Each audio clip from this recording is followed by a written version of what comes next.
What's up everyone, welcome back to more Reddit stories about entitled people, crazy people, and all that kind of stuff. And as usual, we'll be checking out some more Reddit posts today. So be sure to share your thoughts about today's stories down in the comments and we're getting right into it. I got both my bosses fired because they were thieves. I was a manager at a small chain grocer several years ago. It was a crappy job in the bad part of town and I was working 50 plus hours a week on salary, so no overtime, and I was attending college. I was tired as hell. Our store had 3 managers: store manager Dylan, assistant store manager Jim, and third level manager me. Dylan was an okay guy, sometimes a jerk but usually easy to get along with, and a thief. Could not prove it. He also scheduled me to work nights like 6 days a week and he wouldn't budge on that. So I had to deal with the crappy lunatic customers that only come out at night, all the time. It was extremely frustrating and it wore down greatly on my sanity. Jim was a complete moron with a room temperature IQ, did half-ass work, thought he was hot stuff because he drove a motorcycle sometimes, and was a thief. Could not prove it. When I would come into work in the evening after class, employees would always vent to me about how Jim was bossing them around, while he just sat around all day. There was not a lot I could do except offer a listening ear and laugh and cut up with them while we finished our shifts. I was usually the only manager working in the evenings, but Jim and I had scheduled one night to work together on a project that needed both of us to be there, probably rearranging shelves or new product placement or something. We were getting ready to leave and I was going to take my cash drawer to the back to count it. Jim asked me to wait a minute because he needed to buy some packaged butchered meat for dinner. No problem. He came back with a 5-pound package of beef with a ridiculously low price, like $3 or something, and it had a sticker with the correct but different item description we didn't use. I ran the cash registers a lot and was very familiar with our products. I didn't say a word and rang him up. When he walked away, I reprinted a copy of his receipt and stuck it in my pocket and we closed up for the night. I was scheduled to open the store the next day on Saturday morning, so when I arrived, I walked to the butcher room to investigate. I found the plastic wrapper from that package of beef with the original price tag in the trash can, so I grabbed it. I also found that the pricing scale that prints the price stickers had that wrong label still selected, and he had manually keyed in a dramatically lower price per pound. I grabbed one of those stickers too. Then I walked to the DVR in the manager's office and wrote down the timestamps of the footage where Jim took the meat off the shelf, into the butcher room, and walked out to my register where he bought it. I stashed the evidence in my locker until Dylan came in around noon. I showed the evidence to him. He got in touch with our district manager, Rocky. Rocky called Jim the next day and asked him to come to the store, and after a short behind-closed-doors meeting, Jim was fired with cause, so no unemployment benefits. Shortly after, I was promoted to assistant store manager. Justice was served and nobody missed that loser. A few months later, we got a piece of mail from St. Jude Children's Hospital. It was a fundraiser package to collect quarters for leukemia research. I thought it was a great idea, so I had the cashiers ask for 25-cent donations to put in the little cardboard stands they sent us. After the program ended, we had collected about $250 in donations. I kept the donations in the safe. The instructions in the fundraiser said Western Union was one way to send the donation in. That was down the road from us, so it was easiest. Dylan took the money to Western Union, and when he returned, I asked him for a receipt. He said he didn't get one. I was suspicious. A few weeks later, we got a letter in the mail from St. Jude. It was a thank you letter for our generous donation of $50. That effing bastard stole money that could have saved a child's life. I was raging inside. Roughly a year later, Dylan and I were working on another project at night.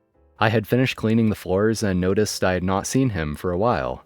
I was looking for him to ask if he was ready to leave, and I heard the door to the dairy cooler open. It has loud refrigeration fans inside, so I figured he's stocking the milk or something. The door was only slightly open, so when I opened the door and walked in to talk to him, I saw him hovering over a shopping cart filled with groceries that he was putting into shopping bags. He was startled and started talking to me about some random thing, like how nervous or guilty people do, as he hurried out of the cooler. I acted like nothing happened, and we closed up the store and went home. Dylan was scheduled to open the store the next day. When I arrived around noon, he went home shortly after. I went to the dairy cooler and the shopping cart is gone. I pulled the DVR footage and saw him arrive at work about an hour early and park his truck at the front door. Unusual. Then he rolled his shopping cart out of the cooler into his truck where he loaded all the groceries. He then locked the doors, drove off, and came back when he normally would to open the store. Since all the items were in bags, you couldn't see them, so technically I couldn't prove he didn't buy them, unless I watched a crap ton of footage and followed him around the store on the DVR. Hours of work. There was a glimmer of hope though.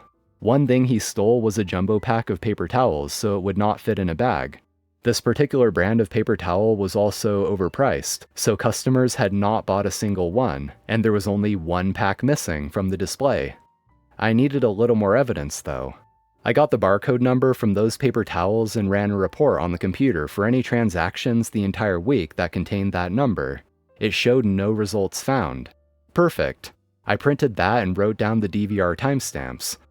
By coincidence, our area manager, Rod, he worked under Rocky, happened to show up that same day.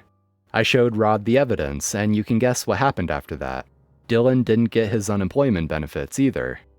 Rocky hired someone to replace Dylan instead of promoting me, but shortly before then I had finished my degree, so started a real career a few months later and got out of that crap hole. Someone shot our dog, Ohio. Yesterday, someone shot our dog. We live in a suburban neighborhood, houses on lots of around 0.5 acres in Ohio. Lots of cul-de-sacs and single-family homes, very little access to major roads. We had 2 dogs, both black with white and brown coloring on their chests and faces, one long hair and one short. My wife was heading outside to do check the weather prep for some gardening around 11 a.m. and neglected to fully shut the door. The dogs pushed the door open and bolted. Both are very fast. She ran inside to get her coat and shouted for me. The dogs ran about a block and turned left, where we couldn't see. When she got back outside maybe a minute later, she found one dog coming home, more slowly, when he froze and collapsed about one house away. I managed to catch the other one with the help of a neighbor about a block further away. We got the dog home and he was immobile and struggling to breathe. He's an older dog, around 11, and the other is around 3. We thought at first that he was struggling to keep up with the younger dog or he was hit by a car, and the adrenaline got him halfway home, until we noticed a little bit of blood on his paw. We took him to an emergency vet. They treated him for shock and x-rayed him, and found what appeared to be a pellet lodged in his abdomen. They also found the entrance wound. He expired about 2 hours later. We called the county dog warden and posted to Nextdoor, a local social networking app, asking for information. The deputy took our statement and the veterinarian information and began questioning witnesses. Someone reached out on Nextdoor the next day to report seeing it happen. They saw 2 dogs in a neighbor's front yard, heard a loud noise, one of the dogs yelped, and saw 2 men walk out of the garage facing that front yard a few moments later. We gave their information to the deputy and he took a statement. The deputy tells us that because nobody saw a weapon or the specific act, and the folks who were implicated would not come forward, he can't move ahead with charges. The location that the witness claims to have seen the dogs matches the timeline, and the location of the dog when he collapsed. Update. First, I want to thank everyone for their advice in the earlier thread. Based on responses, we decided not to pursue a small claims case. Instead, we created flyers and canvassed the neighborhood for anyone who could have seen the event. A new witness to the shooting was found. He was with the shooter at the time. The county dog warden filed charges against the shooter, but due to a miscommunication, filed charges against the wrong person, same name, and had to drop the charges. A number of odd political events transpired. Dog warden resigned. County prosecuting attorney changed due to election. And my wife and I were convinced that the case would never move forward. But thanks to the sympathy of the new prosecuting attorney and the efforts of the former deputy dog warden, charges were finally refiled in March of this year, against the correct individual this time. The case moved slowly through the system, lots of hearings, a motion to dismiss, etc. Finally today the jury trial took place, and they asked my wife and I to testify for our recollection of the events of the day, along with the witnesses I mentioned in the earlier post. The defendant did testify in his own defense and claimed self-defense. He claimed to have shooed our dogs away and then our border collie made an aggressive movement and barked. He then claimed he used a Daisy BB gun to, quote, sting it a little. However, both his very good friend who testified and another neighbor who saw part of the interaction testified that our dog was not threatening but smelling the ground around the road, 30 feet from the house. I testified to our dog's character, that he was a loving dog who sometimes slept with our 6-year-old daughter and would play with her and her friends. Ultimately, the prosecutor and the judge both told the jury. They let me in the courtroom for clothes, but I wasn't allowed to witness the whole trial, that it was up to them to determine witness credibility. The jury was out for around 15 minutes and found the defendant guilty. He was remanded to county jail pending a pre-sentencing investigation. The prosecutor thinks that we'll have that hearing in January. Maximum sentence is 180 days.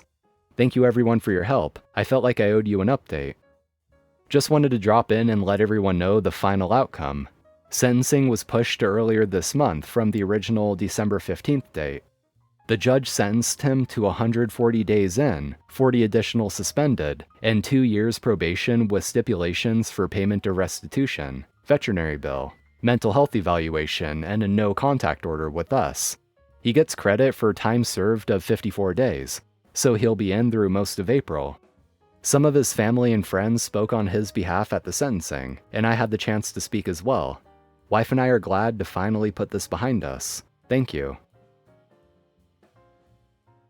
You need to go to work? Sorry, I prefer to block your drive.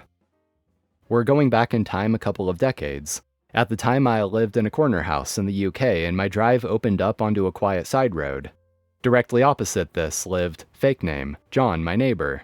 He was a lovely chap and a car mechanic working out of his home, so there were often cars parked in the road that he would work on. However, he was super cautious over ensuring minimal impact on his neighbors, and there was plenty of space and parking was never an issue. Well, until apparently it was. So one autumn morning with my car parked obviously on my drive, I was opening the gate ready to commute to work when a car pulls up, directly across my drive's exit, completely blocking me. A lady steps out and I immediately say, "Hello, please can you move your car? I'm about to leave." She looks over, looking a bit in a rush, and sees me, my car, the gates, and says, "I'll just be a moment, I need to see John," and closes the car door. Seriously? Like I'm opening gates ready to leave. So I say, "I want to leave now. You can park further up or back here once I have left." And she says, "But this is important," and walks off. I was stupefied, seriously shocked. So I sit on the bonnet of my car waiting and well pissed. A couple of minutes later, she pops out, following by John, and jumps into the car, grumpy, and heads off. I'm visibly mad, and John comes over asking, "Did she block you in?" Grinding teeth. "Yep." "Ah, well," he says, "I'm not taking her business then. Don't need to help blank out." And he strolls off to phone her and tell her he's not a happy bunny. So that worked out okay. But my lord, the entitlement. Anyway, that's going to be it for today, guys. Thank you for watching. I appreciate it. Hope you all enjoyed, and if you did, be sure to drop a like on the video. And also, if you haven't already, be sure to hit that subscribe button for more Reddit content like this. So take care, friends, and I'll see you next time.